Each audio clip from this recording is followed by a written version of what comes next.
Boa noite a todos. Convido a todos a fechar os vossos olhos por um instante, a acalmar vossa respiração, de maneira que o vosso organismo desacelere e todas as tribulações do teu cotidiano permaneça para fora de sua casa mental. Para o mundo lá fora, estacione, pare por um momento, para que nos minutos vindouros possamos estar todos na mesma sintonia e na mesma energia. Sintonia e energia esta, que tem um nome, que eleva ao próprio Pai como uma ponte, e o nome dele é Yeshua, Jesus Cristo de Nazaré, aquele que é para nós o caminho, a verdade e a vida, e que para ele aqui nos reencontramos nesta noite, para estarmos na presença dele, porque onde um ou mais se reúne em teu nome, a tua energia se faz presente. Boa noite, Nazareno. Tu que tocas a nossa alma de maneira tão amorosa, capaz de romper os grilhões que nos aprisiona desde séculos e séculos atrás, capaz de mover montanhas com um simples tocar de teu amor, de tua energia. Nos acaricia nessa noite, Senhor, em nossas necessidades, em nossas desarmonias, em nossas cóleras e iras, em nossas depressões. Alivia cada um, Senhor Jesus, aqui nesta noite, segundo os nossos merecimentos, porque assim serás a tua vontade. Ó Messias, que és o caminho, és a verdade e és a vida eterna. Nos prestou testemunho por tuas andanças. Viestes ao mundo da carne para nos ensinar os preceitos do amor e do amar. Nos mostrastes com abnegação, com gentileza, os modos operandes que devemos reger a nossa jornada existencial. Deixastes para a eternidade todos os ensinamentos necessários para que possamos vagarosamente, de berço a túmulo, túmulo a berço, desconstruirmos as nossas ervas daninhas, do nosso orgulho, das nossas iniquidades tão ímpares e particulares a cada qual. Tu que nos ama incondicionalmente, nos mostrou que o amor reluz perante qualquer treva e que quando há amor, sempre haverás a presença do Criador. Ó Nazareno, contigo, por ti e junto a ti, na oração que tu ensinaste, dar-se-á por abertos os estudos da noite de hoje. Pai nosso que estais no céu, santificado seja o vosso nome, venha a nós o vosso reino, seja feita a vossa vontade, assim na terra como nos céus. O pão nosso de cada dia nos dai hoje, perdoai as nossas ofensas, assim como nós perdoamos a quem nos tem ofendido, e não nos deixeis cair em tentação, mas livrai-nos do mal, que assim seja. Ave Maria, cheia de graça, o Senhor é convosco. Bendita sois vós entre as mulheres, bendito é o fruto do vosso ventre, Jesus. Santa Maria, Mãe de Deus, rogai por nós, pecadores, agora e na hora de nossa morte. Que assim seja. Boa noite a todos. É com alegria que nos encontramos mais uma noite para aqui estarmos na presença de Jesus Cristo de Nazaré, que é o caminho, a verdade e a vida, aquele que nos conduz para a vida que é eterna. E ele nos mostrou, sem conteste, que a eternidade da vida, ela existe e ela é a certeza da eternidade de nossa alma. Vamos abrir já para as perguntas, para aproveitar o máximo? Sim. Sim. Na terra fala só uma língua. Sim. Aí os homens começaram a construir a torre na terra da Babilônia, e então, depois da torre não chegasse aos céus, confundiu as línguas.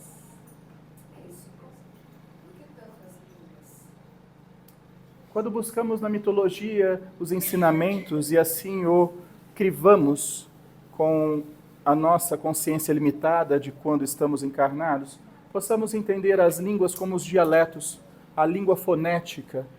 E realmente, quando foram criados os primeiros seres do reino nominal na Terra, não existia a língua falada, existia a língua visual, que é os gestos, o olhar, os gestos, que por muito se assemelham ao reino animal. Os nossos primeiros corpos do reino nominal, eles eram muito semelhantes em matéria, em densidade, até em cognição, com os corpos do reino animal. E não existia línguas. E quando a raça humana começa a prosperar em cognição, pois ela é a única capaz de aprender tão célere e despertar o reino racional, ela começou a desenvolver os dialetos, as línguas. E um dos primeiros equívocos e um dos primeiros erros que cometemos com a lei de causa e efeito é o nosso linguajar, é a nossa fala.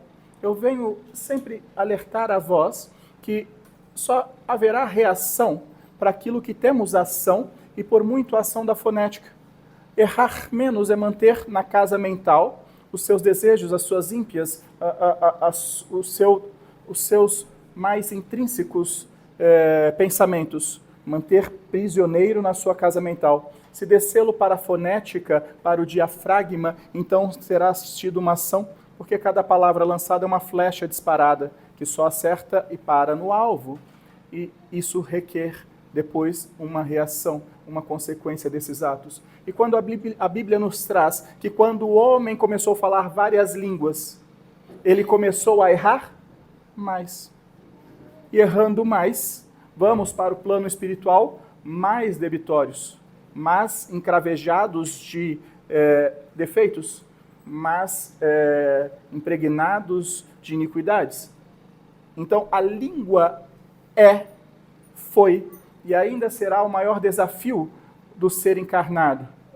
É tão desafio do ser encarnado porque o dialeto ele é kármico, porque no plano espiritual não existe fala, não nos comunicamos pelo órgão da fala, não temos o diafragma, não temos o sistema vogal para nos comunicarmos. No plano espiritual, não nos diferenciamos pela língua.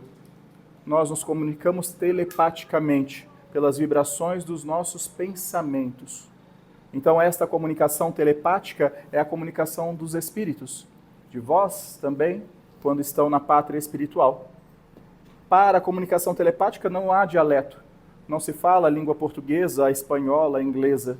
Se fala os pensamentos e são lidos e traduzidos para uma linguagem universal. Quando a raça humana desenvolve as línguas, ela desenvolve a sua maior arma que o mais o aprisiona, a sua língua ácida, o veneno de sua língua. Certa feita, em um atendimento na casa espírita, não tão longe tempo assim, uma consulente reclamava de uma dor muito grande no seu sistema digestivo. E naquele instante fizemos uma cirurgia espiritual e o seu diafragma estava todo corroído. Não o diafragma do corpo, mas do perispírito. A réplica do corpo. E visualizando-se a vida passada, esta mulher em vida passada usou da fala ser venenosa. Com a fala, ela colocava uma pessoa contra a outra, levando vários atos nefastos dos outros, através da língua ácida, da palavra, da vogal astuta, crivada da sua personalidade. Isso fora há 150 anos. Nesta vida, plasmou-se karmicamente aquela vida e ela passa a existência inteira com refluxos agudos. E médico nenhum, ciência nenhum do homem encontra, porque o veneno estava na vogal utilizada por ela na vida passada. Então, quando a Bíblia traz a mitologia, esta ideia, precisamos desnudar e separarmos as dimensões. Sim, Quando éramos os primeiros navegantes da Terra, nos primeiros corpos hominais deste planeta há milhões de anos atrás, não tinha dialeto. Havendo dialeto, desenvolvimento das línguas, da comunicação fonética, aumentamos e muito os nossos débitos, gerando caos, por muito desaguado na Idade Média. E ainda até hoje, vide as redes sociais, como a questão da comunicação ela é devastadora e nociva, muito mais do que benéfica. Então, ainda temos este calcanhar para resolvermos, que é a fonética. Mitologia bíblica é esta evolução da raça humana, ainda primitiva, sem a fonética, para a raça humana, com a fonética, se perdendo mais acentuadamente nas suas inclinações, aumentando em muito os seus débitos. Guardem este ensinamento. Errar menos é manter os seus pensamentos prisioneiros de tua casa mental. Se deixar passar tudo que vem na sua mente pela sua vogal, estarás agravando muito a sua situação. Abstém-se por muito a vogal e reflita em meditação para dominar a sua casa mental. Ficou explicado? De todo o demais é apenas mitologia. Não temos outra analogia para fazermos, porque a Bíblia já é perfeita na analogia que ela o fez para séculos e séculos atrás. Nas datas contemporâneas, o que cabe é a nossa fala. Ela é um dos nossos maiores e tenaz inimigos quando estamos imergidos no corpo biológico. Ok? Vide quantas vezes eu repito a vós: buscai a água na boca, mantenha a serenidade e a boquinha fechada, porque uma vogal dita, inevitavelmente, é uma ação. Contra a lei universal, haverás uma reação. Só não reclame. Está tudo certo. Quando a reação chegar, não reclame. Ah, já sei por que estou passando. Eu fiz. Se cegar-se e acreditar que é injusto o que recebes, aí teremos um outro problema, que é o senso de justiça. Se quiserem falar sobre isso, temos tempo, podemos adentrar nisso. Vamos aqui primeiro. Era uma pergunta, agora vai ser duas. Do plano lado espiritual, esses espíritos menos evoluídos, como que eles se comunicam por telepatia? Porque não é só mais evoluído. Não? Aí entra a explicação da frequência. O espírito ele se comunica com sua frequência para baixo. Ele não se comunica de sua frequência para cima. Vide tanto a obra Nosso Lar, no cinema, quanto na escrita, que André Luiz, aprisionado no umbral, ele não via os maqueiros.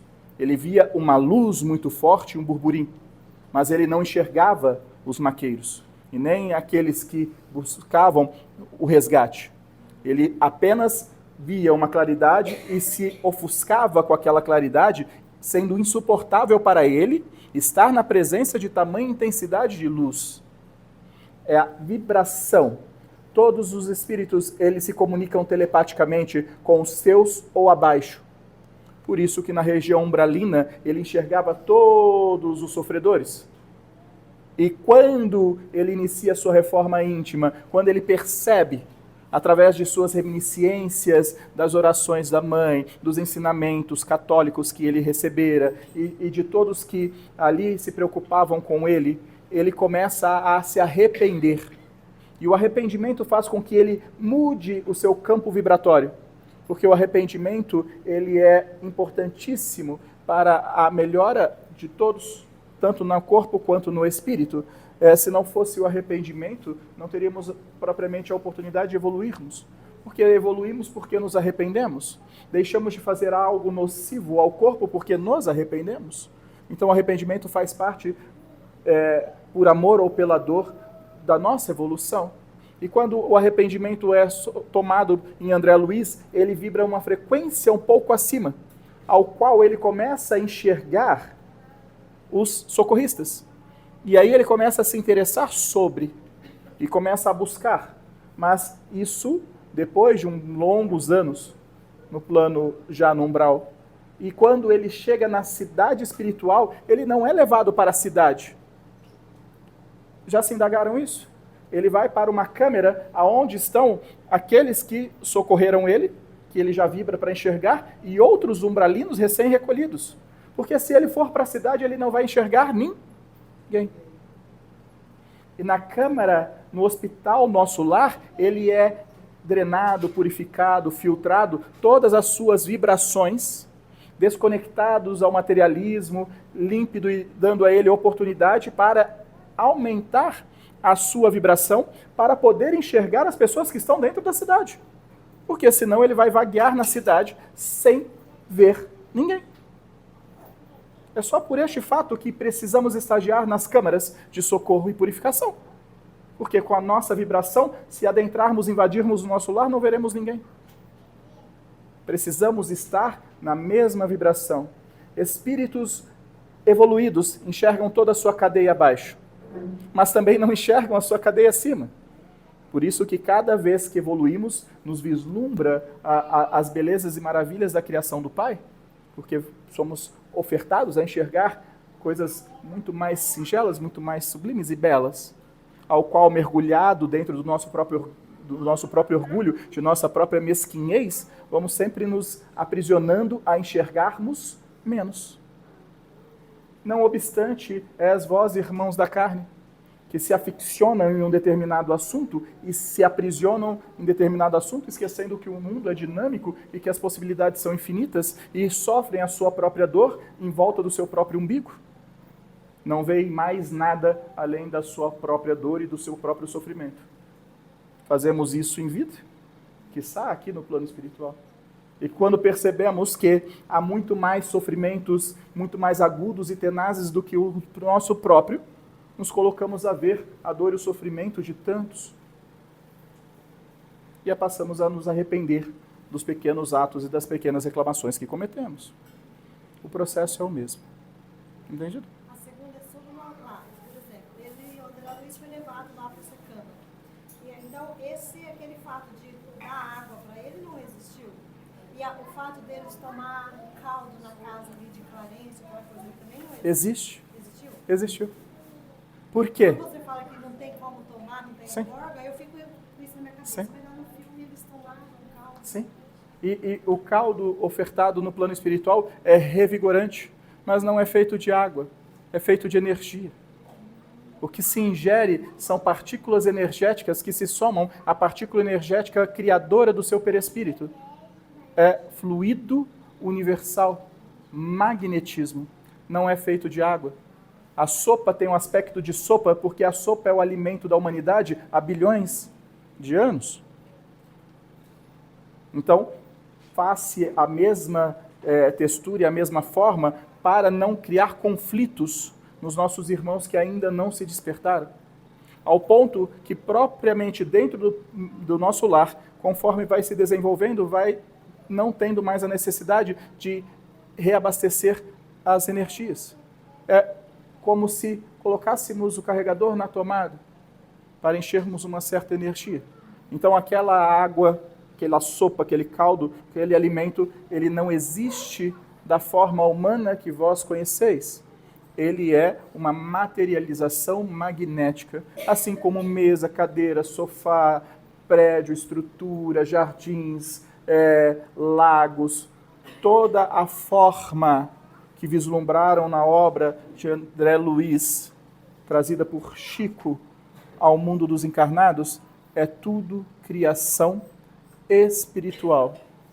Nada daquilo é feito da mesma origem do corpo. O que é corpo, o que os seus olhos biológicos tocam, é do planeta. Esta realidade paralela chamada plano espiritual é para os espíritos. Então é uma dimensão da Terra ao qual os espíritos manipulam da engenharia, da física, de todas as formas, para auxiliar o nosso processo evolutivo. É apenas uma criação. No entanto, quando mergulhamos nas próprias obras de André, ele entra numa sala ao qual estão criando uma mesa. que são espíritos engenheiros em volta do nada, do vácuo, mentalizando uma mesa do plano carnal. Imediatamente começa a vir fluidos energéticos, que é do planeta, e aquela mesa começa a ser construída na frente de André Luiz. E ele fica impressionado com esta criação e relata aos encarnados. Toda a criação de todos os móveis e todas aquelas estruturas de engenharia que vemos no plano espiritual é criada por magnetismo. Assim como a sopa. O que você ingere sem ter boca é apenas uma ideia de que está ingerindo um alimento que faz correlação ao seu materialismo ainda. Quando você não é mais materializado, não tem necessidade, e você, por si só, abstrai do próprio magnetismo as energias necessárias para você levitar. Você não precisa de nada. Não precisa de Red Bull para levitar. Simples.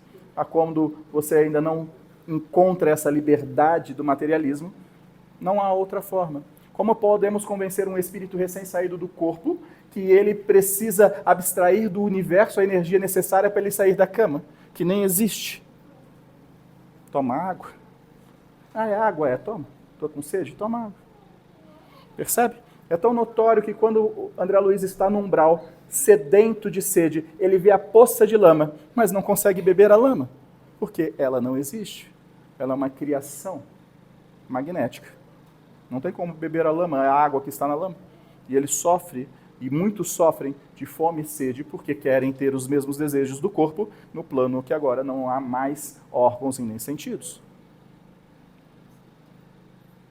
Sim.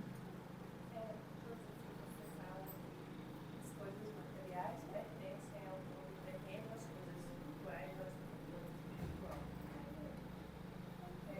É possível a espiritualidade, mesmo como uma forma de brincadeira, manipular coisas materiais, tipo esconder coisas materiais dentro da casa da gente?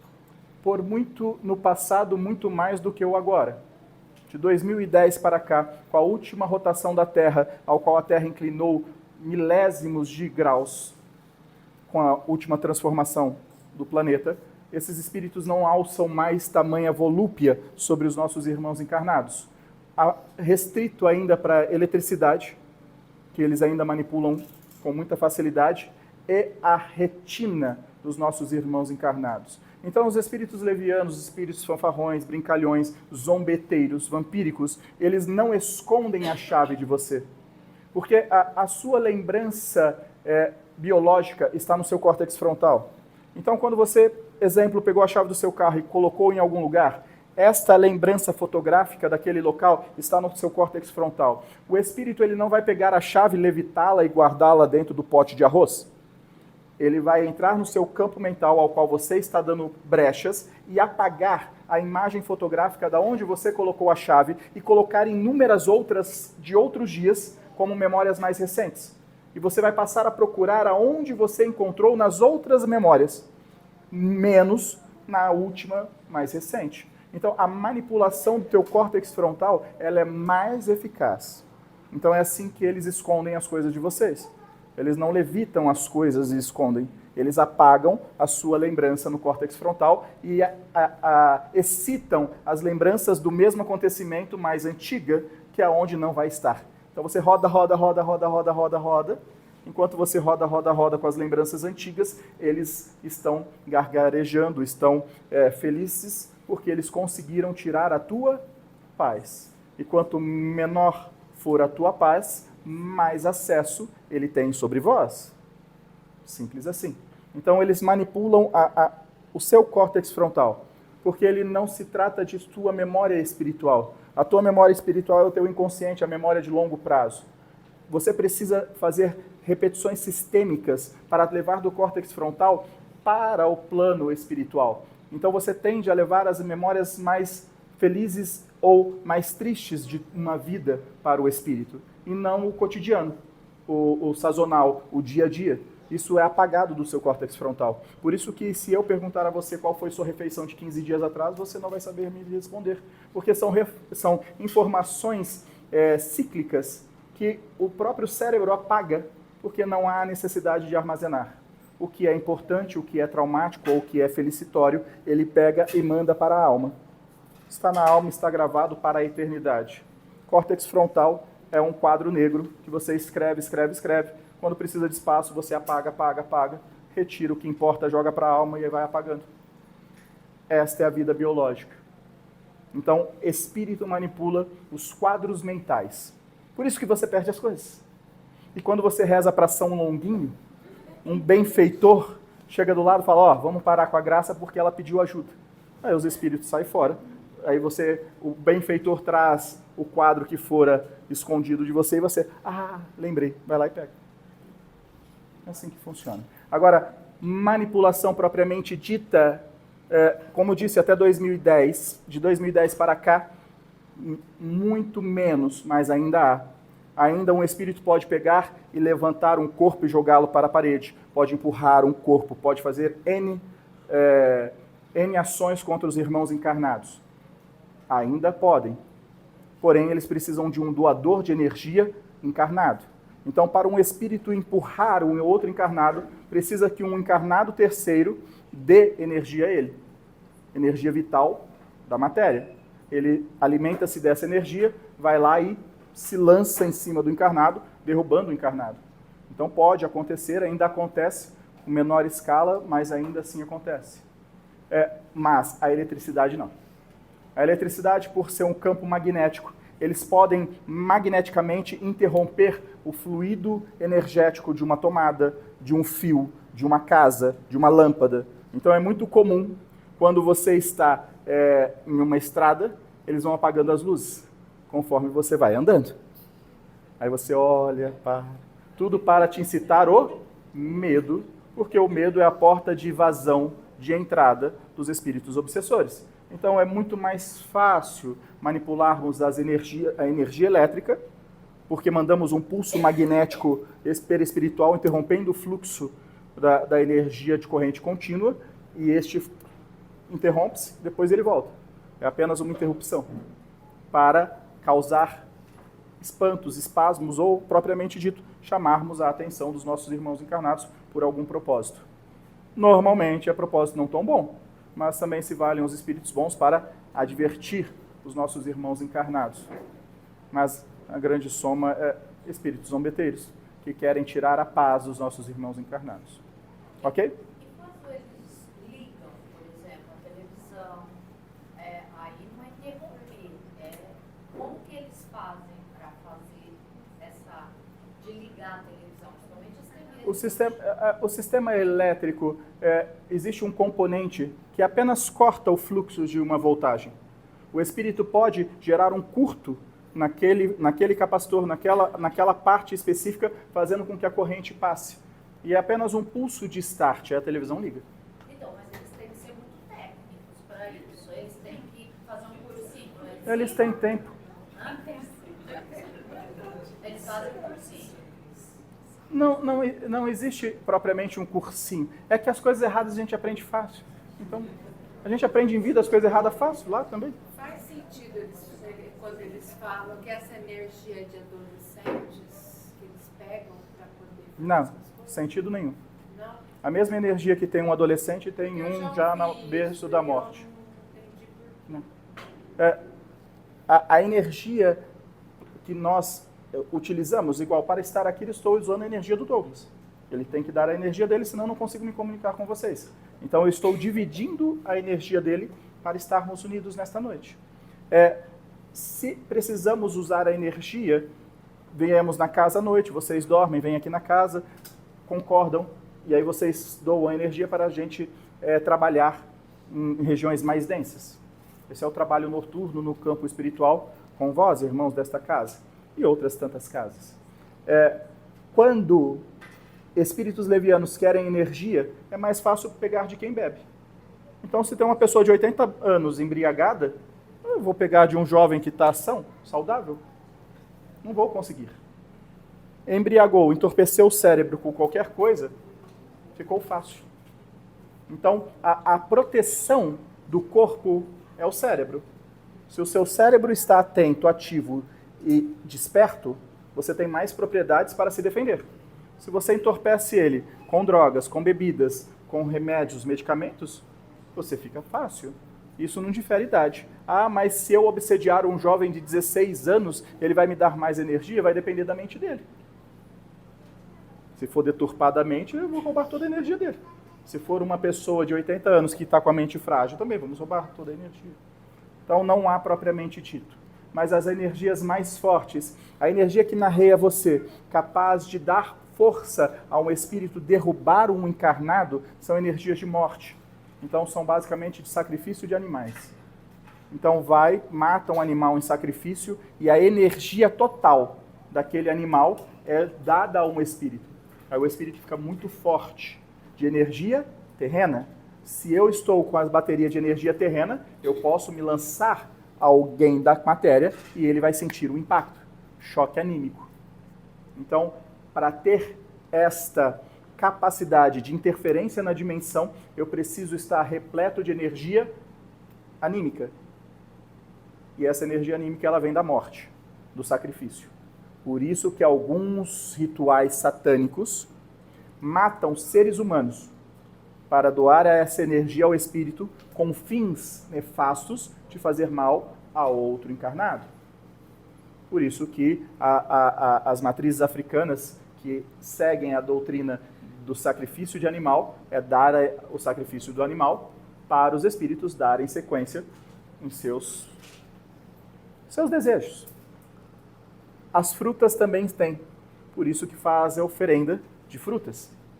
A fruta também tem ectoplasma, mas nem se compara a um corpo do reino hominal e nem do reino animal. Mas tem também.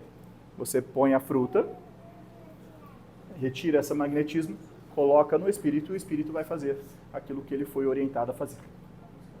Então, mas ele pega... Já vamos lá. Ele pega a energia. Hoje à noite eu dou energia e ele pega hoje para fazer amanhã? Ele fica guardando essa energia? Não muito, porque a força da gravidade o consome.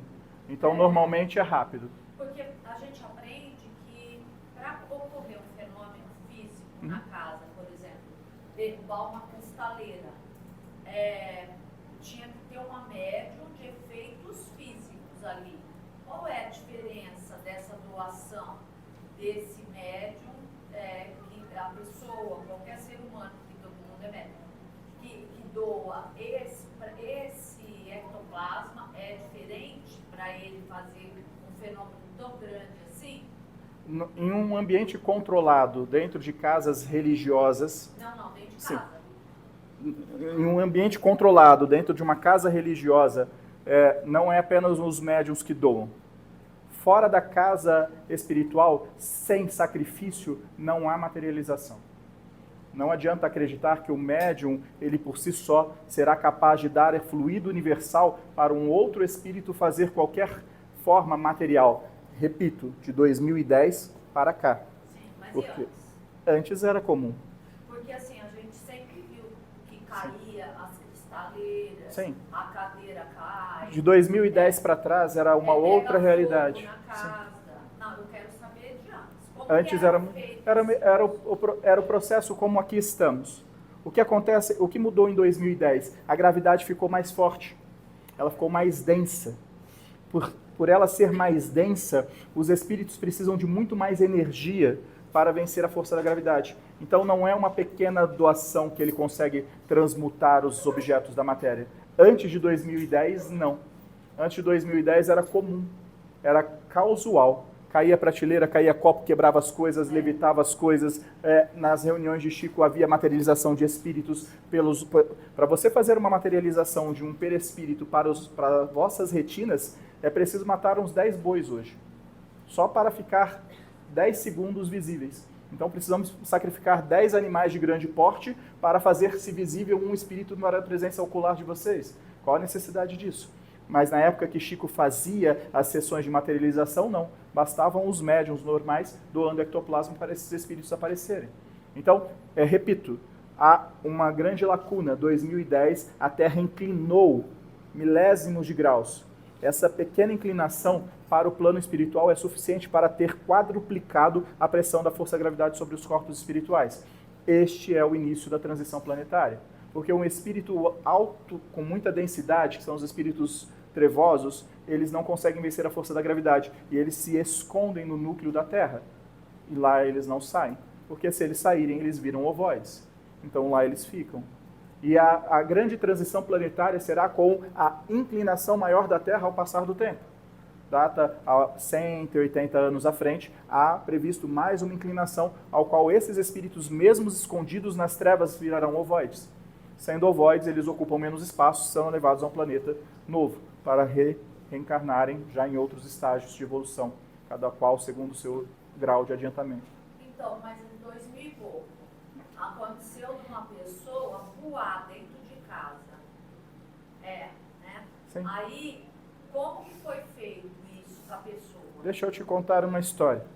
Certa feita, o Douglas estava dormindo na cama dele. Ele levantou 30 centímetros e foi lançado para a parede.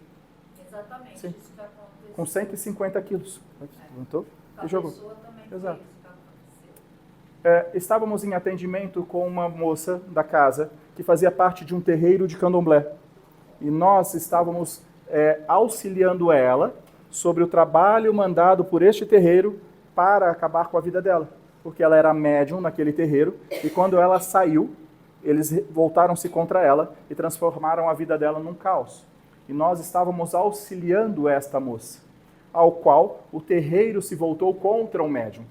E eles fizeram as matanças dele, mandaram os espíritos, pegou, levitou o Douglas e jogou na parede, pedindo para que ele não se intrometesse mais. Ele acordou assustado, viu os espíritos, pediu desculpa pelos espíritos e voltou a dormir. Logo em seguida, os espíritos vieram de novo. A reação que o Douglas teve perante ao primeiro atentado gerou nele uma proteção espiritual. Na segunda incisão, eles foram capturados e levados. Conclusão, o terreiro não existe mais fazem 6 anos. É assim que funciona. Mas essa pessoa nem era médium, nem sabia o que era espiritismo, era médium. Foi onde descobriu a mediunidade até. Mas é necessário um outro terreiro. Pegou essa energia onde? Alguém mandou o mal para ela. Foi mandado. Sim. Né? Repito, não há essa materialização sem sacrifício de animais. Não se move um copo se não tiver sangue. Simples assim. Não há ectoplasma suficiente nas frutas, nas pipocas, em nada.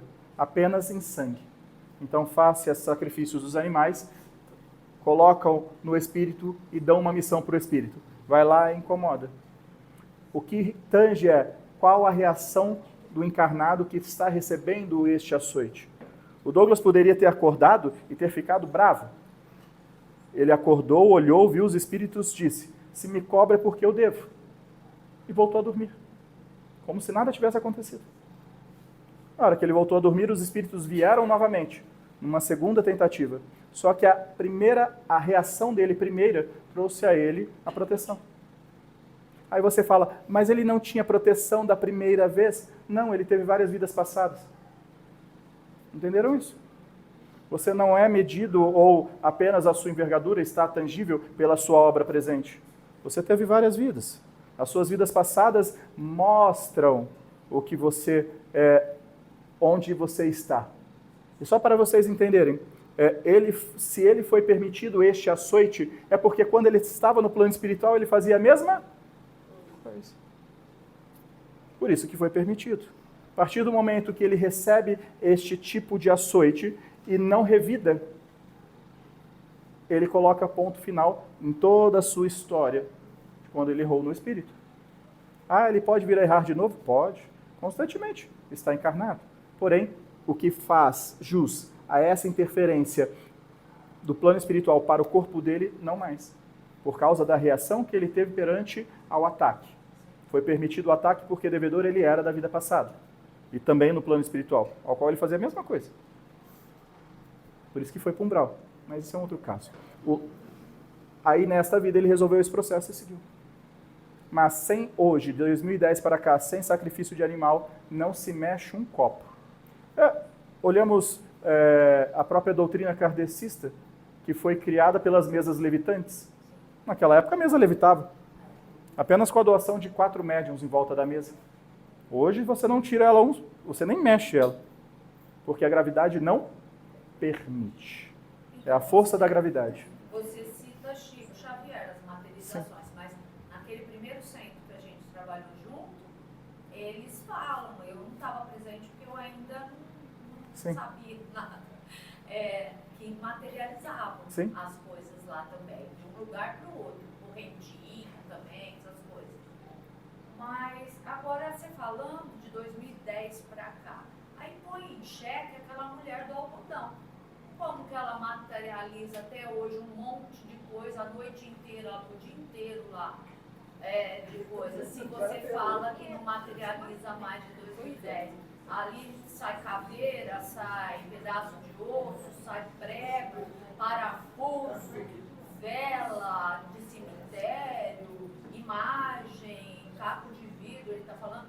Como? Então, cadê 2010 para cá? Ela faz isso ontem, acho que ontem, hoje, né? Segunda, terça-feira, lota de gente lá. E aí, como você explica? Eu acredito nessa situação que você deve aguardar 10 anos. E a própria história te responderá. Aguarde os próximos 10 anos. A própria história responde. Não nos cabe aqui colocarmos em evidência e nem questionarmos nada do que os nossos irmãos encarnados fazem ou praticam. Nos cabe trazer a vocês como as coisas funcionam. As operações entre vós, irmãos encarnados, é sagrada porque é de vocês. Agora, se você me perguntar como que eu faria hoje de um algodão tirar um osso, eu iria falar para você que eu precisaria de uns 4 cabritos. Mata lá que a gente resolve. Lá não é um osso, não. É um sem osso que aparece. Fazer enxergar uma coisa que não existe. Sim. E hoje é muito mais fácil isso do que há 10 anos atrás. É o que a doutrina espírita faz, que você está fazendo aqui com a gente. Hoje você cria, pensar, raciocinar. Eu preciso trazer a lógica. Eu não tenho argumentos para entrar nessa resposta. Primeiro que a pessoa não está aqui para se defender. Então, a única coisa que eu posso te dizer é que nos próximos 10 anos você vai estar sentado aqui e vai falar, olha que notícia legal.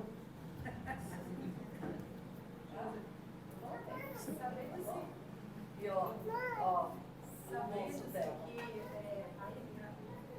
que é feito através de energia. Sim. Não só da parte espiritual, como da parte nossa também, matéria.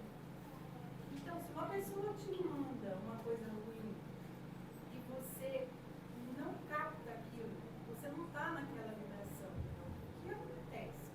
Aquela coisa ruim que ela está sentindo. Eu sempre trago um ensinamento que é de Emmanuel, que ensinou a Chico, e o Chico transmitiu a vós, irmãos encarnados, e sempre será uma bússola, um norte para explicar sobre os assuntos de energia.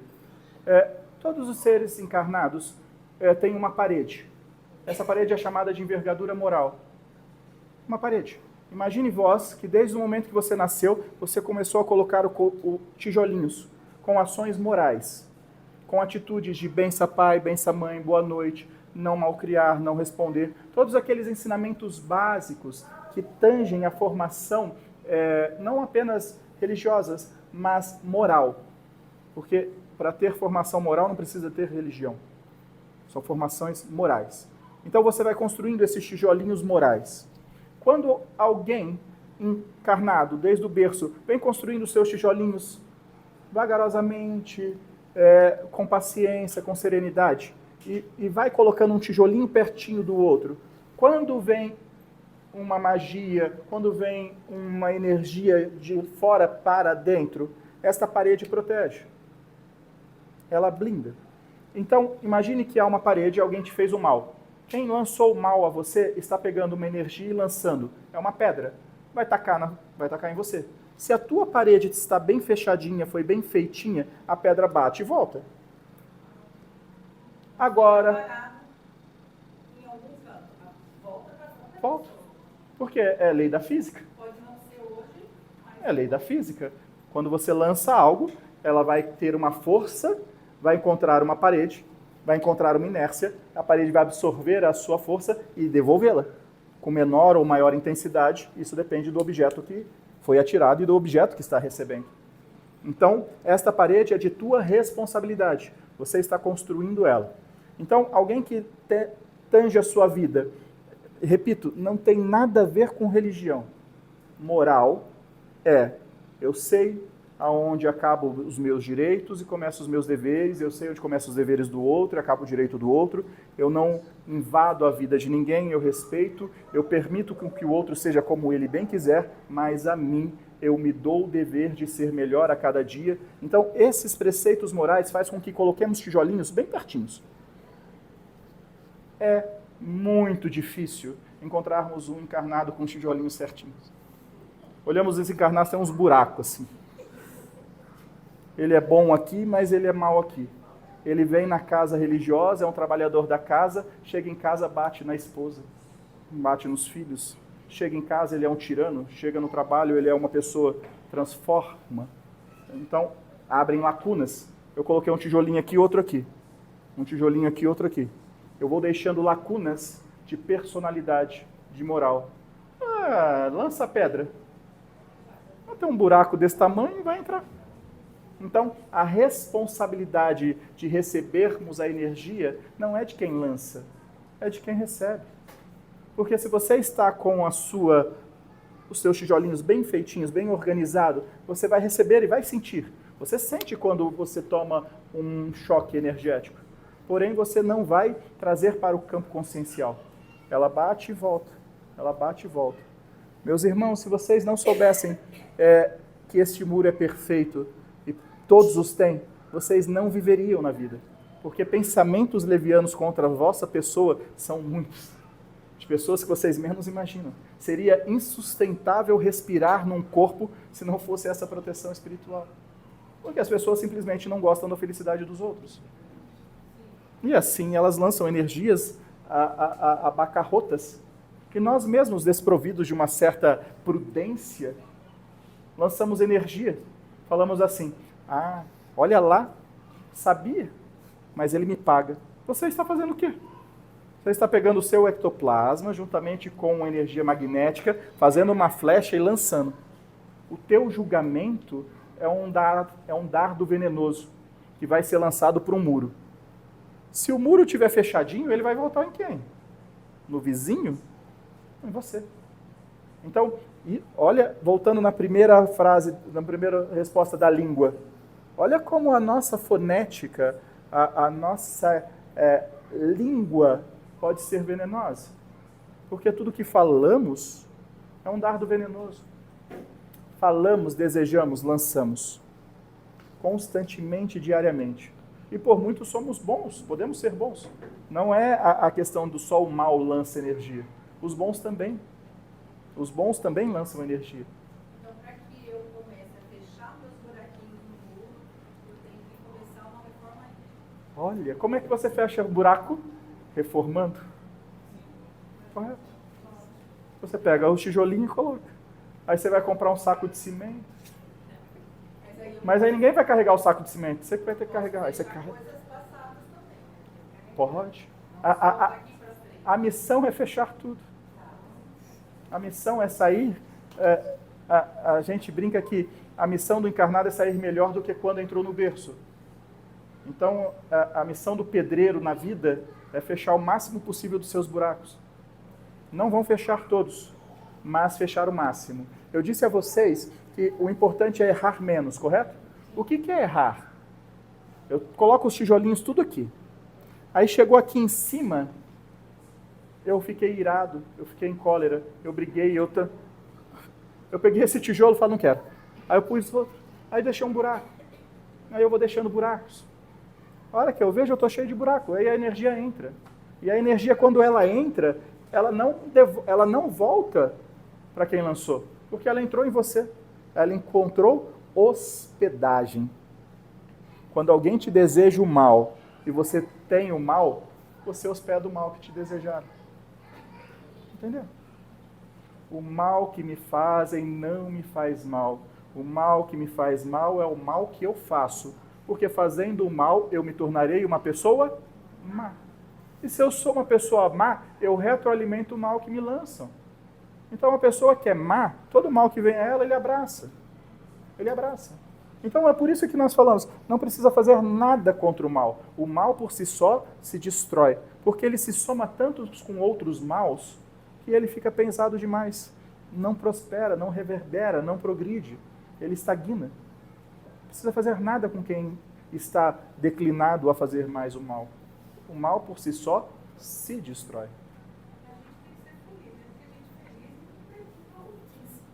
Sim, a felicidade é uma faceta da evolução, mas não é só de felicidade que se vive o mundo.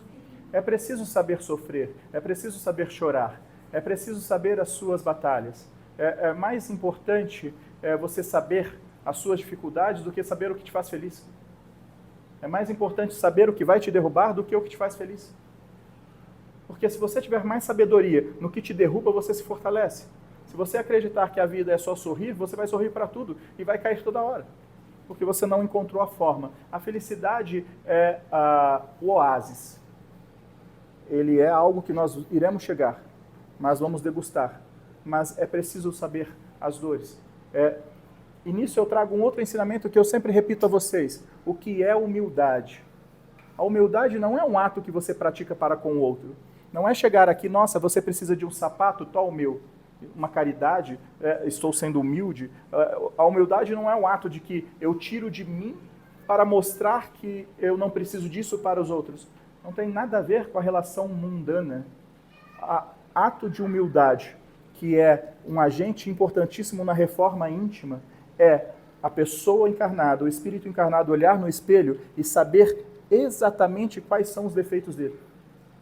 E ter humildade. Fala, eu tenho o defeito da bebida alcoólica. Quando eu sair do trabalho, o meu trajeto passa por um bar que eu sempre vou. Eu vou ser humilde, mudando o meu trajeto. A mudança de um trajeto do teu trabalho para a tua casa, ao qual inibe um hábito seu de uma iniquidade, este ato chama-se humildade. Quer um outro ato de humildade? Você está andando na rua e você vê uma pessoa que você não gosta lá na frente. E você sabe que se você continuar, você vai tropicar nela. De propósito. Ato de humildade. Atravessa a rua. Aí você fala, vou atravessar a rua, é ato de humildade? É. Porque você conhece os seus defeitos. Você sabe que se você tropicar nela, vai começar um barraco. Então você sabe aonde está o seu limite. Então você passa a tomar atitudes humildes. Humildade é reconhecer a sua fraqueza e transviar a sua vida para longe dos teus erros. Não vou por aqui porque vai dar problema. Eu vou por aqui. A escolha de amigos. Quando eu tenho alguns amigos que me levam para um caminho não tão bom assim, ser humilde é falar, eu não quero mais estas amizades. Este ato é humildade. Ser humilde é isso. Reconhecer a sua limitação e falar, não consigo, vou por aqui. Espero um dia conseguir, mas agora não. Aí você fez a reforma. Quer saber? Vamos trazer a analogia da parede. A pessoa está vindo. Aí a gente já sabe que não gosta dela. Como que a gente enxergou ela? Pelo buraco que a gente deixou na nossa parede. Simples assim. Eu só enxergo ela porque eu deixei uma lacuna desse tamanho. Aí eu falei, olha, estou te vendo. Ela também te vê, porque o buraco está ali. Se você for humilde, você atravessa a rua. Você pega o teu muro, que tem aquele buraco desse tamanho, que está vendo ela, e leva para lá. A hora que você chegar lá do lado, você vai pegar uma pá de cimento e vai colocar ali. Na outra vez, você vai pôr mais um. Na outra vez, você vai pôr um cascalho. Da outra vez, você vai fechando. Até o dia que você não vai ver. Assim é na vida. A gente passa 5, 10, 15 anos não gostando de alguém. Aí nós nos afastamos. Aí depois de 20 anos a gente se reencontra, você nem sabe o nome. Você nem lembra porque você não gostava daquela pessoa. O que é isso se não você reformou? Você teve o entendimento de olhar para si e fechar o seu buraco. Reforma íntima. Exato.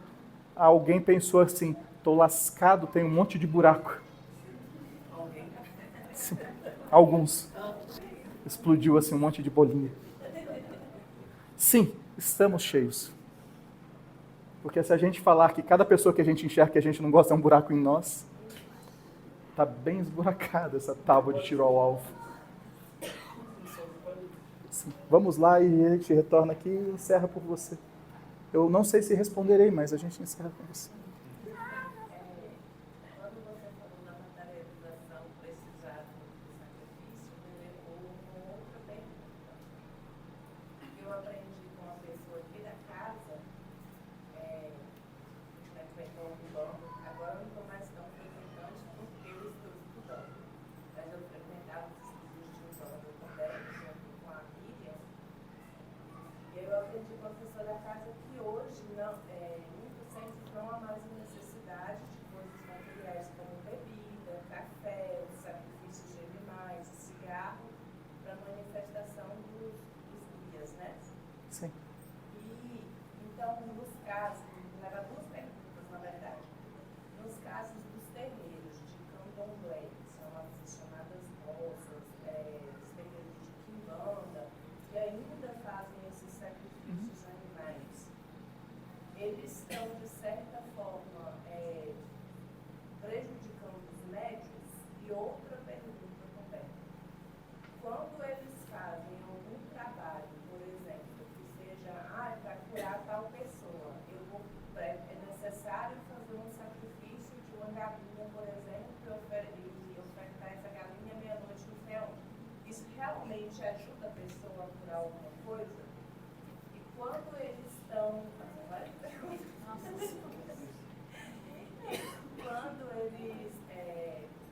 Quando a pessoa quer fazer mal para outra pessoa, que procura uma casa espírita, pede esse trabalho de mal. E eu já escutei muitos médios falarem assim, vamos fazer uma oferta, um sacrifício para o Exu, para a Pombagira e tal.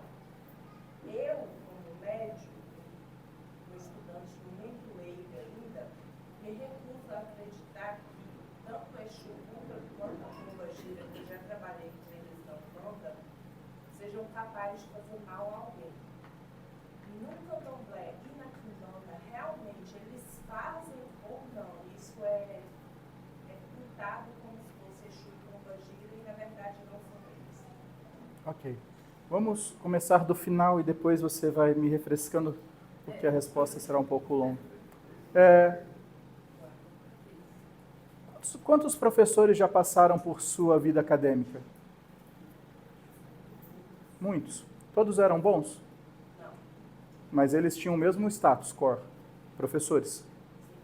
Exu e Pombagira é a mesma coisa. Existe a falange de Exus e Pombagiras, é uma falange, é um status quo. São uma egrégora. Há bons e não tão bons. Assim como entre os irmãos encarnados. Existem professores, é uma falange. Existem professores bons e não tão bons. Existem médicos bons e não tão bons. Existem políticos bons e não tão bons e não tão maus. Não. Existem políticos bons? Talvez, depende da pátria. Há uma dúvida ainda nessa gramática. Existem espíritos bons e ruins em todos os lugares. Isso é preciso saber. Existem encarnados bons e ruins em todos os lugares. Isso é bom saber, porque nós sabemos aonde navegar. Mas a escolha de navegar é nossa. Eu navego para lá ou para cá. Então, saber quais são os bons e saber quais não são, faz com que eu leve meu barquinho para lá ou para cá. Então, existem Exus e Pombagiras não tão bons. Existem arquétipos da Umbanda não tão bons. Por quê? Os espíritos se valem da crença do encarnado para terem os seus proveitos. Eu sou um espírito que nunca tive religião, porém eu sou ligado à cachaça. Aí eu estou passando perto de um terreiro e vejo aquele povo beber, e os médiuns todos embriagados, doando o gosto da cachaça para os espíritos. Falar, daí eu sou preto velho agora. Pronto. Eu vou me adaptar para ter o meu propósito, para ter aquilo que eu quero. Então, primeiramente, a grande maioria dos espíritos de terreiro não estão ligadas à magia da matriz africana de 15 mil anos. Estão ligados mais aos próprios interesses.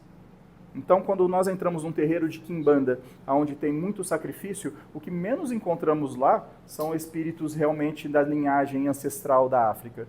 Encontramos lá um monte de espertalhões, um monte de espíritos que sabem utilizar da magia para o bel prazer. Qual que é o bel prazer de uma casa de quimbanda? Porque se eu digo a vocês na resposta que o espírito não come, não bebe, e os seus desejos são grandiosos, porque são ligados à matéria por bebida e comida, como que um espírito come se não numa festa de uerê, numa festa de pombagira, numa festa de marinheiro, numa festa... Entenderam? Tem um monte de médium comendo e bebendo à vontade, que estão lá por livre e espontânea vontade, doando o desejo. Então eu não preciso ser da matriz africana, eu só preciso ser materialista. Tá lá, tá todo mundo lá, tá fácil. Eu vou lá e vou servir. Chegando lá, o que eu posso fazer? Não, todo mundo tem tarefa, todos os espíritos têm tarefa. Você quer beber? Tem as festas, e para as festas precisa de dinheiro. Para ter dinheiro a gente precisa fazer os ebós daqueles que vêm aqui pedir as coisas. É uma troca. Então, para os espíritos levianos, materialistas, eles se agrupam no terreiro e, repito, se entrarmos num terreiro de quimbanda ou candomblé de São José do Rio Preto, se juntarmos todos, não vamos encontrar 5 espíritos de matriz africana. 5. De uns 30 mil. Junta-se 30 mil espíritos de terreiros de São José do Rio Preto. Vai ter 5, no máximo, que têm as suas origens nas matrizes africanas. O resto é tudo materialista. Porque se o espírito evolui, ele não precisa mais da cachaça, da comida, de nada. Ele evoluiu, ele entendeu que ele não tem mais órgão, que não tem mais a necessidade. Então não precisa ficar mendigando em um terreiro para sentir o gosto da comida típica, ou da bebida alcoólica, ou do fumo, ou do sexo, ainda assim. Então, essa disformidade, essa discrepância do que realmente são espíritos. Quando você entra numa casa de umbanda branca ou umbanda menos ritualística, aí temos espíritos mais ligados às matrizes africanas que já estão num processo diferente. Estão ligados. Essa é a verdade. Há muito mais espíritos interesseiros do que propriamente espíritos de matrizes africanas. Então, se o espírito quer sentir de novo os prazeres da carne, ele precisa trabalhar em prol dos encarnados que bancam aquilo lá. Então, se eu procuro um terreiro, eu quero o meu amor de volta, ela vai lá, um médium vai, segundo os seus interesses materiais, vai falar, 5 mil. Temos que fazer isso, aquilo. Então, ela paga, ele vai gastar lá R$300 com alguma coisinha, vai colocar o resto do dinheiro no seu bolso, vai dividir com os outros médiums, porque ninguém trabalha de graça. Aí vou chegar na resposta que você me fez anteriormente. Se o terreiro é o degradante do médium, não. O terreiro só existe porque existem médiuns degradados. Entenderam isso? Então, os espíritos estão lá, eles têm que fazer. Então vai lá. Quer ter o amor de volta? Vai. Pega um monte de espírito, mata uma galinha, dá aquela energia para os espíritos e coloca no amado da mulher. Vai lá e inferniza. Vai lá e faz ele pensar nela o dia inteiro. Vai lá e fica na mente dele. Aí eles vão. Fica na mente, tentando manipular o córtex frontal, o quadro mental, para que ele volte com a amada. De cada 10, 5 dá certo. 50-50. 50 não dá certo. Aí a pessoa que não deu certo volta para o terreiro. Mas não deu certo. Agora vai ter que chegar num patamar mais alto. Aí vai chegar até no Exu da Pombagira. E cada vez que é patamar mais alto é mais caro. Ou você vence a pessoa porque ela não tem mais saldo para te pagar, ou você vence ela por medo. Se você continuar vindo aqui e insistir muito, vai se voltar contra você. Então, quem procura, acha. Para si mesmo. Na sua resposta do muro, eu estou aqui construindo o meu muro. Bonitinho. Está perfeitinho, não tem tantos buracos, está tudo juntinho, tijolinho. Aí eu, por uma dor da vida, vou lá num terreiro para trazer o meu amor de volta. Quando eu faço isso do livre e espontânea vontade, eu pego uma marreta e quebro uns 4 tijolos. Eu quebro.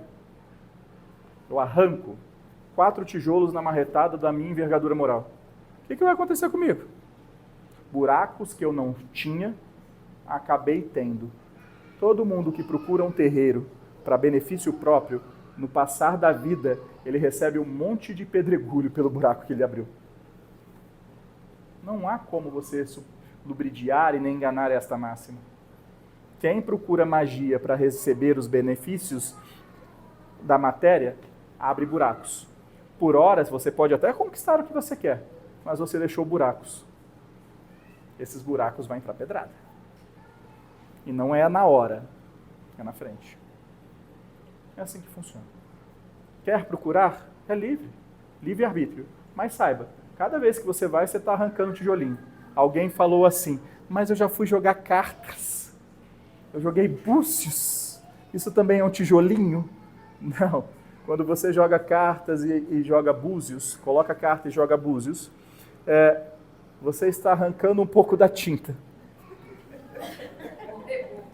Agora, se nos búzios e nas cartas você for lubridiado pelo médium, por seus interesses, e fizer um trabalho, aí você está arrancando o tijolinho.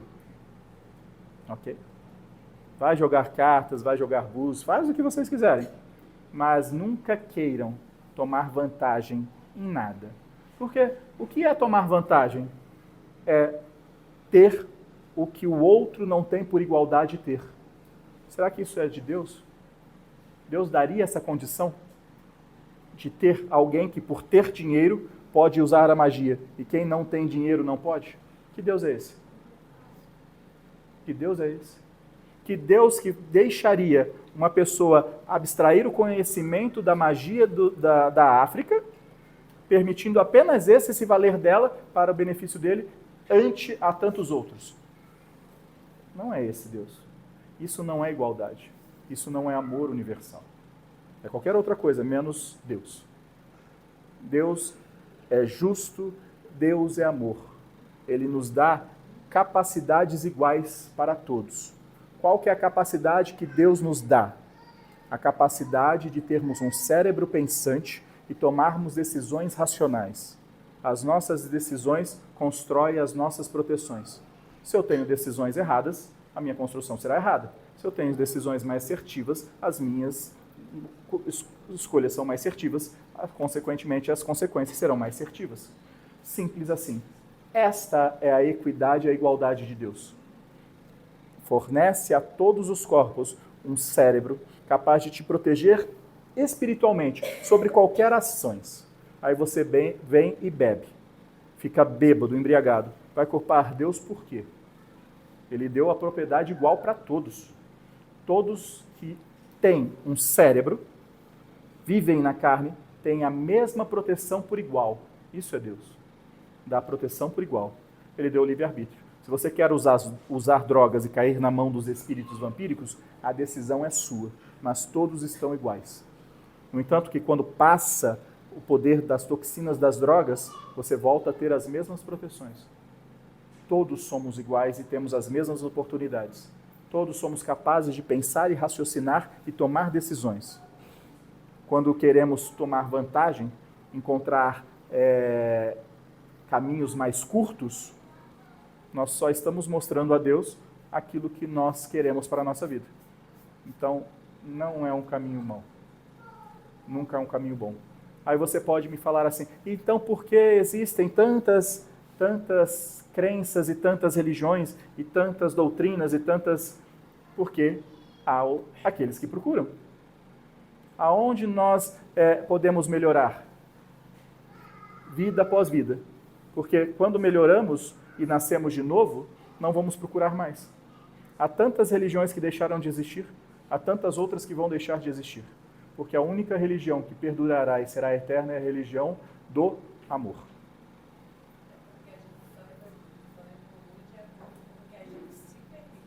Com que a gente busca. A gente evolui aquele que a gente busca. A gente não evolui se a gente não buscar. A evolução é algo de ação. É uma ação. A gente só vai conseguir evoluir se a gente agir. Sem ação a gente não vai evoluir. Sem querer.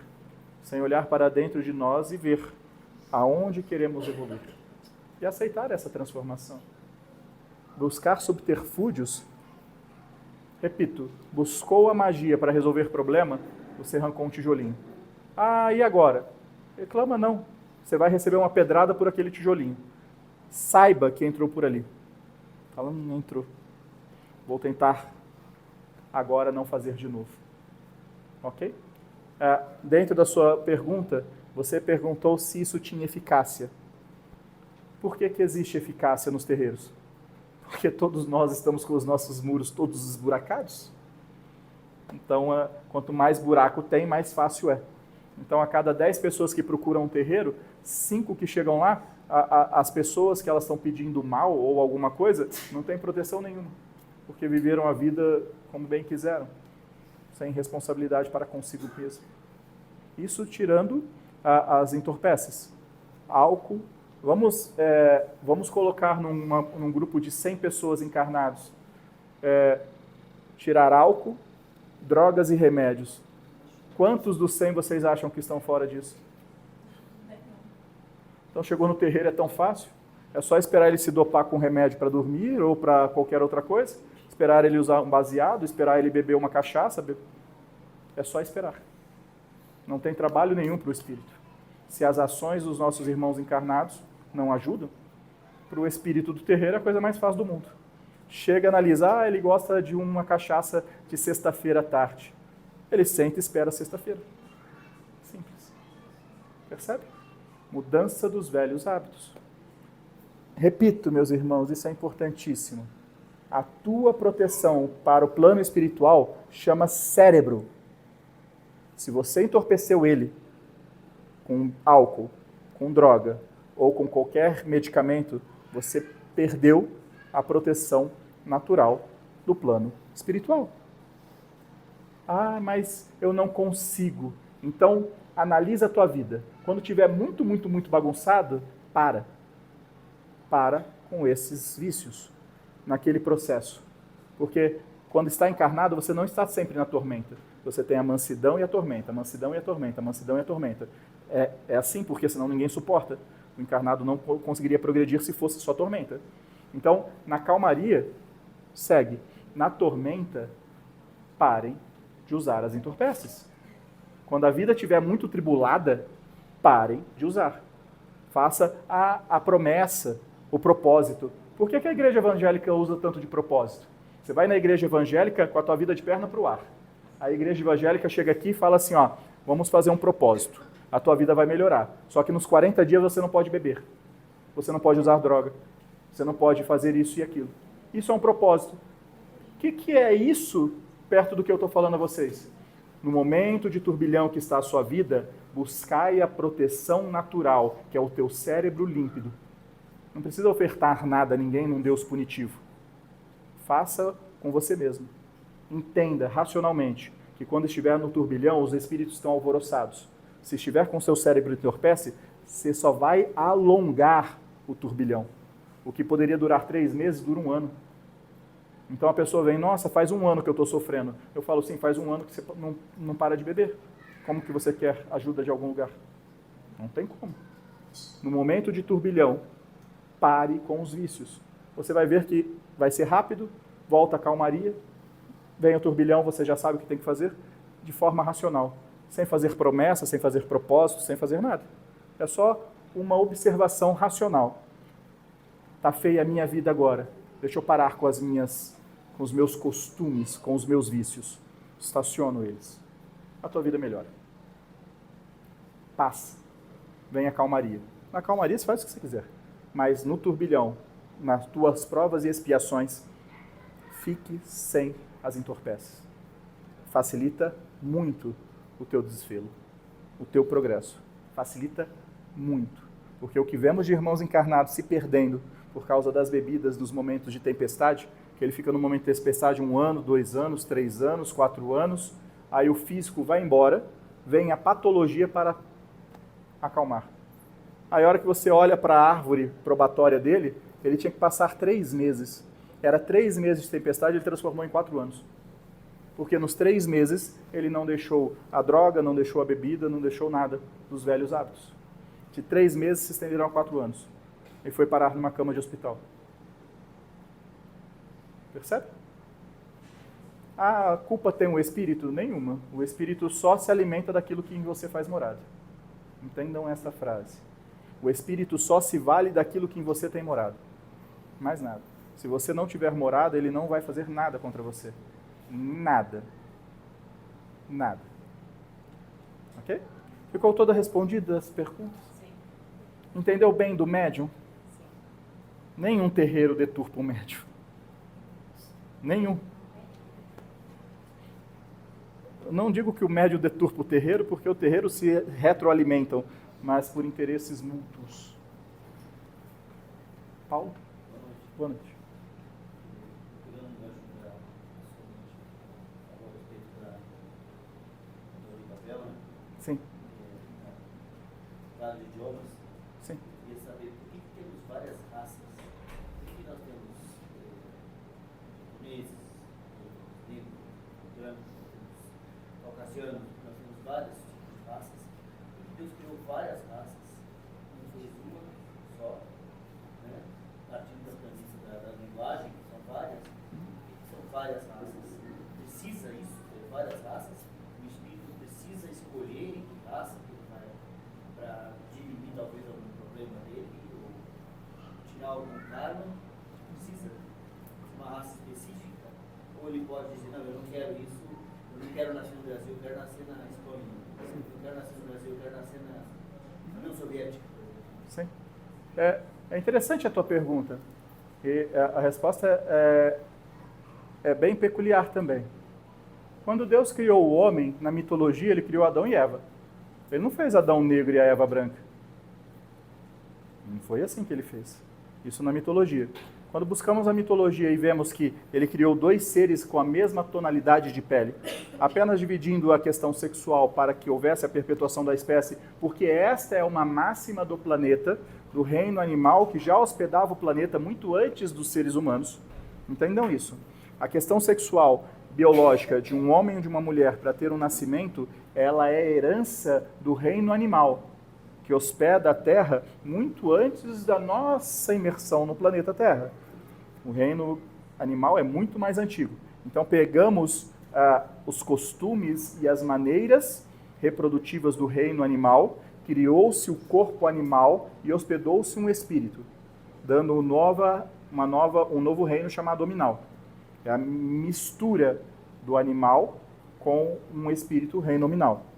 Então a questão do sexo masculino e do sexo feminino é herança do reino animal. Não é criação divina. É apenas a replicação da questão da perpetuidade da espécie para este novo reino chamado seres humanos. Na mitologia, Deus criou um homem e uma mulher com a mesma tonalidade de pele.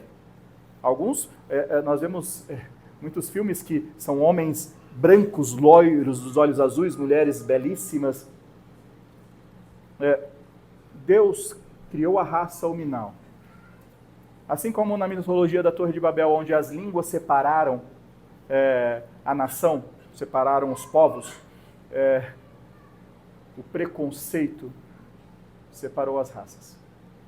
Se temos tantas raças, tantas etnias, tantas crenças, é porque somos ainda preconceituosos. A necessidade de ter um corpo branco e um corpo negro só há porque existe preconceito. Pela espada que se feriu, um homem que foi muitas vidas branco e nunca tolerou o negro, ele terá que passar pela espada ferida, muitas vezes negro, para entender que, além da cor de sua pele, existe um espírito eterno. Quando todos nós entendermos e dominarmos o preconceito, não terá mais o oriental, o ocidental, o branco, o pardo, o índio, o negro. A divergência só existe porque em nós existe esta erva daninha chamada preconceito. Entendeu? Enquanto tivermos preconceito, temos que ter essas várias raças. Se hoje eu não gosto de uma raça tal, e eu não gosto, na outra vida eu vou nascer lá. Então eu não posso escolher, eu não gosto de negro. Não gosto de negro, não gosto de negro, não gosto de negro, não gosto de negro. Passo vidas e vidas não gostando de negro. Vai chegar uma vez que eu vou chegar lá na porta reencarnatória, vai falar, quero vir em branco de novo, hein? Não aceito outra reencarnação. A hora que você olha, fala, não, só tem aqui, só tem África. A África é negro, negro, negro. Ah, mas não tem mais nada aí? Não. Teu Borná acabou. Agora você tem 1000 anos para renascer negro. Ah, mas fica no plano espiritual. Qual que é a desvantagem de ficar no plano espiritual? Isso é simples o que eu vou passar a vocês. Todos vocês já escutaram sobre karma, correto? A palavra karma. Karma remete à carne. Então, o que é karma, se não delitos feitos na carne, em vidas passadas? Entenderam isso? Eu só resolvo um karma na carne. Então, se eu crio um dolo hoje na carne, eu só vou conseguir repatriá-lo em outro corpo, na carne. Por isso que chama karma.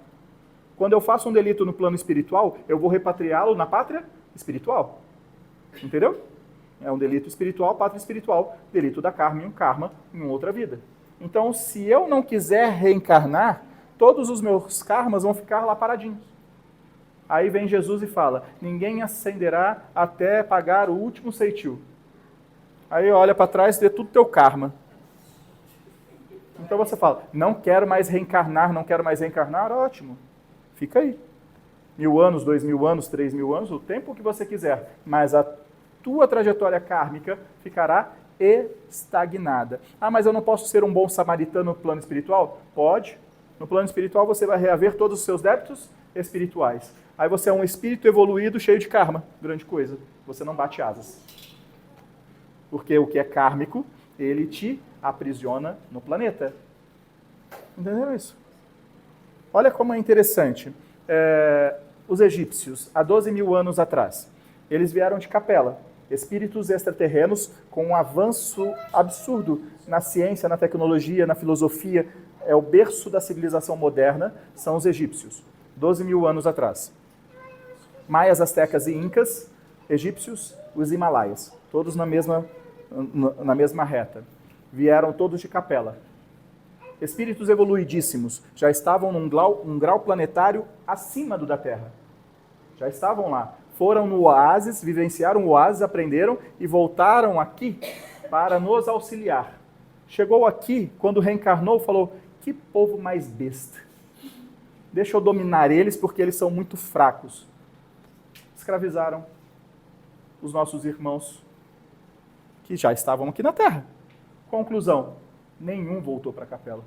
Está tudo na Terra, esperando o perdão de todo mundo. Na mitologia, se buscarmos a mitologia, sim. Mas e a mitologia? Mitologia. Se tirarmos a mitologia, vamos falar sobre esses espíritos. Sim. Sim. E ruiu. De tornar esse conhecimento não como sabedoria, mas sim como um brilhão. Né? Exato. Traz essa mitologia e coloca aplicada no povo egípcio. Uma nação afundada. O Egito é o que hoje para a economia do mundo? Percebe? Exato. Então, repito, a mitologia sempre vai encontrar a mesma história. Tudo que vocês trouxerem para nós de mitologia, nós vamos buscar na história da humanidade. A história vivida. A história com H. Vamos buscar na árvore da vida deste planeta. Está tudo ligado. Simbologia, toda mística, toda crendice está ligado à própria história da humanidade. Só que falada no seu tempo e espaço. Que hoje é um outro conhecimento mais abrangente, porque já estamos mais racionalizados. Ok? Então, assim, karma se resolve aqui. Então, quando você chega do outro lado, você olha para lá, você foi racista, você quer vir branco como? Não tem. Então, você não escolhe. Se você não gosta do Brasil e passa 5 vidas aqui espraguejando, chegando lá, aonde você vai ter que vir? Aqui. Agora, só para vocês entenderem a questão da necessidade de crenças, não apenas de crenças, mas de todo um conteúdo cultural e a particularidade de nações mais abertas e mais reclusas. O Brasil é uma pátria ao qual o álcool é farto e aberto. Ele é uma droga lícita. Então você compra em qualquer lugar e está tudo certo. Então, se você viveu aqui no Brasil desde o descobrimento dele, e vem vivendo, vai chegar um tempo que você vai acreditar que a bebida alcoólica faz parte da natureza do corpo, e não é. Ao ponto que teu espírito introduziu isso para dentro do espírito. E no plano espiritual você não vai conseguir viver sem o gosto do álcool. E para você sentir o gosto do álcool de novo, você tem que obsediar alguém, agravando o seu estágio espiritual. Em vida você tem o karma da bebida, no plano espiritual você tem o karma do vampírico alcoólico. Está gareando débito para todo lado. Aí você desperta e reluz, e tem a oportunidade de reencarnar. Só que você é um espírito completamente embriagado. Fazem 1000 anos, 2000 anos que você está vivendo a sua vida como bem quer, e se embriagando. Por que é tão importante termos países tão fechados na crença muçulmana? Porque não pode ter bebida alcoólica. Quem que nasce nesses países mais fechados? A bebida alcoólica, se não o alcoólatra de hoje. Os espíritos que vão reencarnar amanhã no islamismo são muitos brasileiros. Ao qual, se você for pego com uma garrafa de cerveja, você vai ser amputado uma mão. Para saber que você já foi pego uma vez. Na segunda, você é executado. Segundo a lei e cultura daquela raça. Ai, mas isso é desumano? Não, isso é oportunidade ímpar para o espírito embriagão poder iniciar a sua trajetória de mudança. Porque Deus é bom. E só existe isso porque nós não conseguimos lidar com as nossas inclinações. Os países que ficam próximos da linha do Equador, por exemplo, né, eles são bem mais problemáticos. Você pode notar que quanto no hemisfério sul, a zona sul top, no hemisfério norte, a zona norte top. Quer dizer, quanto mais afastado está da linha do Equador, né, daquela linha energética, menos conflitos e menos problemas apresentam o país. É verídico? Não, de forma alguma. O que acontece é que se você pegar maias, astecas e incas, pegar os egípcios e os himalaias, que deram origem aos chineses, estão todos numa linha. Qual é a linha essa? Então a população mais avançada 12 mil anos atrás estava em qual linha? Aonde houve a escravidão? Compensação dos países sírios, as guerras também estão nessa linha. Exato. Por quê? Quando você tem hoje não, porque é um mundo globalizado, mas há 12 mil anos era fácil você sair da América Central e descer para a América do Sul? Não. Era difícil. Era demorado. E muitas vezes você morria na trajetória, porque os animais eram outros, eram mais animais do que hoje. Então, você não tinha nem ferramentas para lidar com o reino animal naquela época. Então, você ficou concentrado naquela região. E conforme vai avançando o mundo, e esses espíritos que dominaram, que trouxeram ao agravo para essa linha, começaram a expandir. É os mesmos espíritos. A energia está em todos os lugares. Então, você tem uma concentração por causa da história. Então, há muitos mais milênios ao qual esta linha do Equador vivenciou horrores da escravidão. A primeira escravidão foi nesta linha. Mas a segunda escravidão, a escravidão do negro, a mais recente, América, hemisfério norte e hemisfério sul. A soberania do hemisfério norte capturou os escravos no hemisfério sul e trouxe para o novo continente. Passa, mas a escravidão veio bem mais aqui embaixo. Descia-se a costa muito para pegar os escravos. Mas tens razão, porque se trata de uma região mais antiga. Quanto mais antiga, mais antigos os débitos. Mais impregnado de magnetismo por causa dos débitos mais antigos. Ok? Mas há problemas em todos os lugares. Não ficou restrito, não. Absolutamente não está restrita essa linha, senão era muito fácil. Era só fugir dela. Vamos viver na Patagônia. Não vai adiantar muito. Vamos viver na Groenlândia. Vamos todo mundo mudar para a Groenlândia do Brasil, que beleza. Então, não vai adiantar. Repito, como disse a mensagem, o espírito é mau ou ele é bom, em qualquer hemisfério, em qualquer lugar. Ok? Você vai ter a oportunidade de fazer a sua pergunta. Então, minha pergunta é a seguinte. Não será respondida, mas...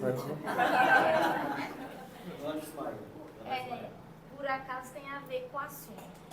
Recentemente eu peguei um caso no atendimento fraterno que a pessoa, ela relatou que ela estava sofrendo, assim, alguma questão espiritual. Por quê? Ela fez um trabalho para separar a pessoa que ela queria de outra pessoa. E ela foi numa casa de umbanda e ofereceu coração de boi. E aí o que acontece? O que está acontecendo na vida dessa pessoa? Ela não bebia assim socialmente, ela começou a beber exageradamente e quando ela bebe, ela não lembra nada do que ela fez. Como que a gente orienta uma pessoa dessa? A primeira coisa é parar de beber, senão não adianta nada. Certa feita, uma trabalhadora da casa passou por um processo semelhante. E era trabalhadora da casa. E ela procurava sempre o socorro junto ao médium e a espiritualidade da casa. Ao ponto que um dia eu chamei ela e fomos muito francos com ela. E disse que a porta de entrada dos espíritos que atrapalhavam ela era a bebida alcoólica. Ela passou de beber socialmente para diariamente. E diariamente para todos os dias, durante todo o percurso do dia. E isso estava deixando as portas espirituais abertas quase que o dia inteiro. E que se ela quisesse realmente a nossa ajuda, ela precisava fazer o propósito. Convocamos ela ao propósito. Falamos a ela, você está no final de uma tormenta. Vislumbra-se apenas um mês para terminar essa tormenta. Fique sem bebida alcoólica 30 dias. Que no 31º dia eu irei conversar com você e te mostrar os seus passos. Ela saiu agradecida, esperançosa. 3 dias depois ela tinha tido um coma alcoólico. Então, se não houver a parte do encarnado, nada vale. Nada vale. Mas para explicar o caso que ela narra, a moça foi num terreiro para separar o homem que ela amava de outra pessoa. E agora a vida dela está um caos. Por quê? Você vai no terreiro, teus tijolinhos estão todos bonitinhos, correto? Aí você vai e arranca um tijolinho, o tijolinho do amor. Desse tamanho assim. Você põe um coração no muro. Para ter vantagens. Quebrou o tijolinho. Os espíritos foram lá, criaram confusão, briga. Ele retorna. Ela teve a oportunidade de retornar. A outra moça fez a mesma coisa. O que aconteceu com o muro dessa primeira? Tinha um buraco do coração. Uma macumba entrou. Não tem o que reclamar. Vai fazer o quê? Ela abriu o buraco. A outra pessoa fez a mesma coisa. E fica interminável. E ela vai para um terreiro e fala, fizeram magia para você. Fizeram, mas a primeira foi você. Vai fazer o quê? Não tem o que fazer. O que tem que fazer é, olha, você abriu um buraco. Então agora, primeira coisa, para de beber. Faça esse propósito e reduza. Pare. Por quê? Com a macumba recebida, ela está destruindo a vida dela. Vai acabar com a vida dela. A hora que era uma tormenta de 3 meses, vira anos. Aí até chegar na cama de um hospital. Esse é o ciclo. Mas Interrompe assim. a outra retribui a mesma. Isso, porque se todo mundo retribuísse, estava um caos. Ainda bem que não retribui, mas nesse caso em específico, sim. Nesse caso, sempre tem amiga. Fizeram trabalho para você, por isso que você separou. Então, um terreiro, conheço um pai de santo ótimo, vai. Então, é assim que funciona. Então, se toda macumba fosse retribuída com macumba, a gente mudava o nome do terreiro, Jardim da Caridade, para terreiro das provisões. Não é o caso. E é interessante porque nós somos oriundos do Hospital Esperança. E fora do prédio Hospital Esperança é só terreiro.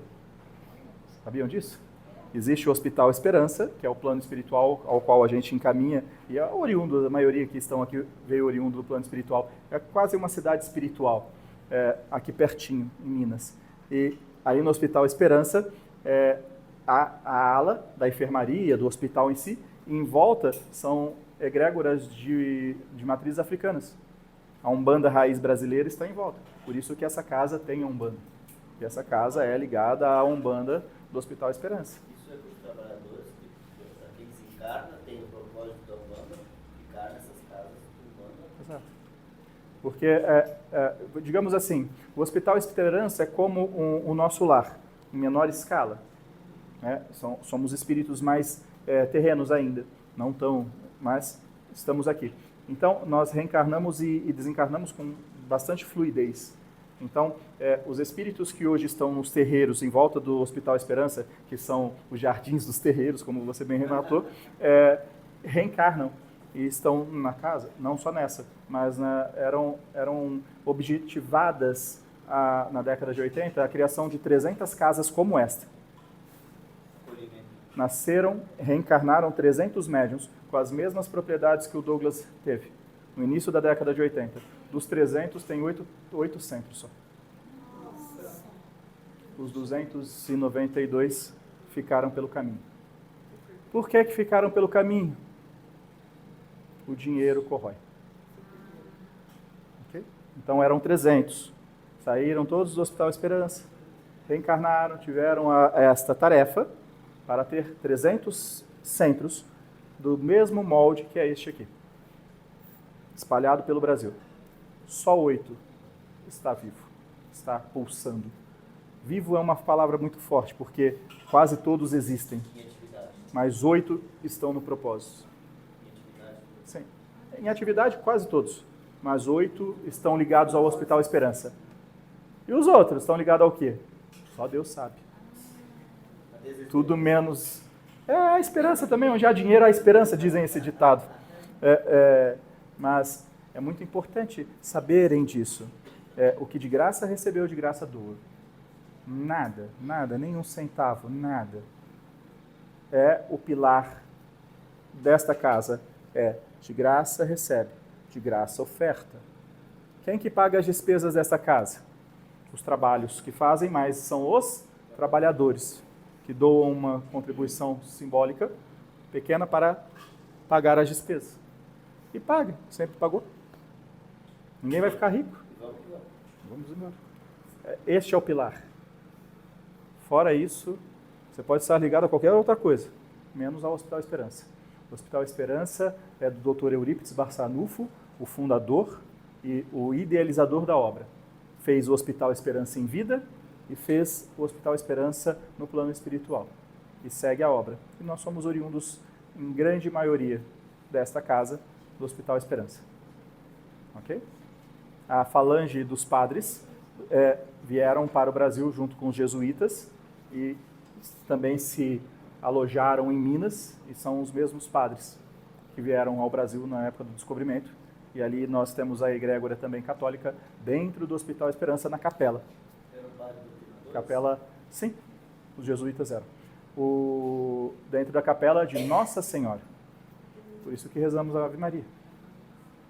Temos a capela de Nossa Senhora, um hospital. E o Hospital Esperança não é um hospital de base, tá? É um hospital psiquiátrico. Só para informar.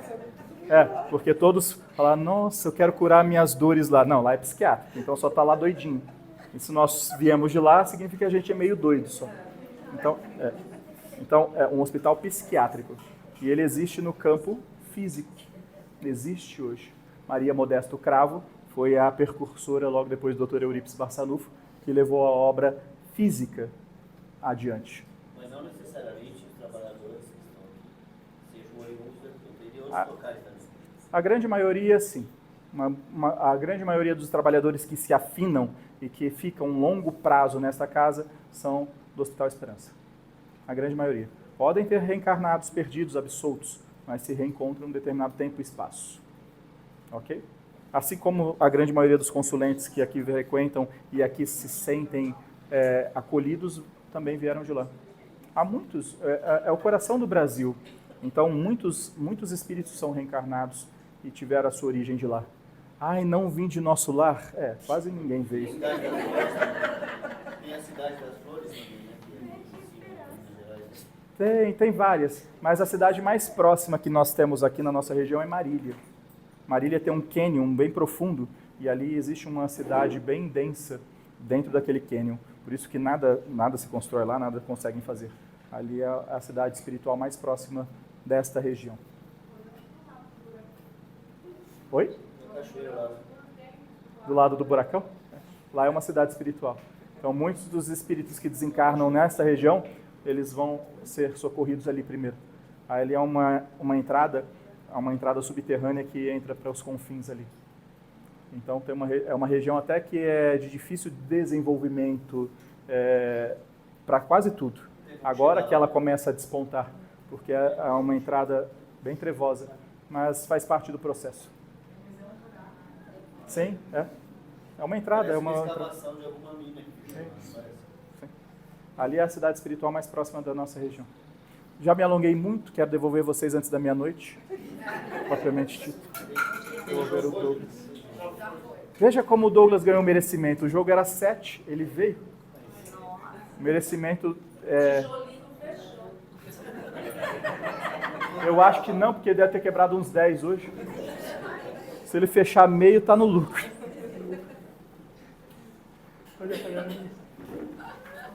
Vamos fechar os nossos olhos por um instante. Acalmar a nossa respiração, para que entramos em comunhão com a espiritualidade amiga, benfazeja, bem próspera e benquista, que nesta noite esteve para conosco, para levarmos o alento, para tirarmos muito sofrimento, muita dor, muita angústia, muita depressão, muita cólera e muita ira. Energias estas impregnadas nos espíritos dos nossos irmãos encarnados que aqui estiveram na noite de hoje. E assim se compraz, porque foi Deus que ordenou, foi Deus que trouxe cada um de vós a estarmos unidos nesta noite, como se fôssemos um só corpo e um só espírito. Porque Deus nos quer aqui nesta noite. Deus está aqui neste momento, Sua presença é real em meu viver. Entregue sua vida, os seus problemas. Fale com Deus, Ele vai ajudar você. Deus te trouxe aqui para aliviar o seu sofrimento.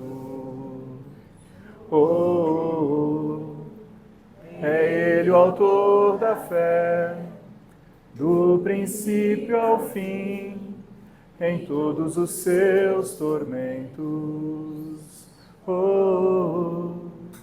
E ainda se vier noites traiçoeiras, se a cruz pesada for, Cristo estarás contigo. O mundo pode até fazer você chorar, mas Deus te quer sorrindo. E ainda se vier noites traiçoeiras, se a cruz pesada for, Cristo estarás contigo. O mundo pode até fazer você chorar, mas Deus te quer sorrindo. Mesmo que o mundo tenha feito rolar lágrimas em sua face, nestes dias que te visitaram, saiba que Deus sempre fará de tudo para te ver sorrindo, para te ver afastando toda tristeza, toda angústia e toda depressão do seu caminho, porque Ele tem propósitos santos e edificados na tua fé para cada um de vós. E na certeza de que foi Deus que nos trouxe aqui na noite de hoje, unidos ao Filho dele e juntamente com todos os Espíritos que se santificaram, na oração que o próprio Messias nos ensinou, se encerra os estudos da noite de hoje. Pai nosso que estais no céu, santificado seja o vosso nome, venha a nós o vosso reino, seja feita a vossa vontade, assim na terra como nos céus. O pão nosso de cada dia nos dai hoje, perdoai as nossas ofensas, assim como nós perdoamos a quem nos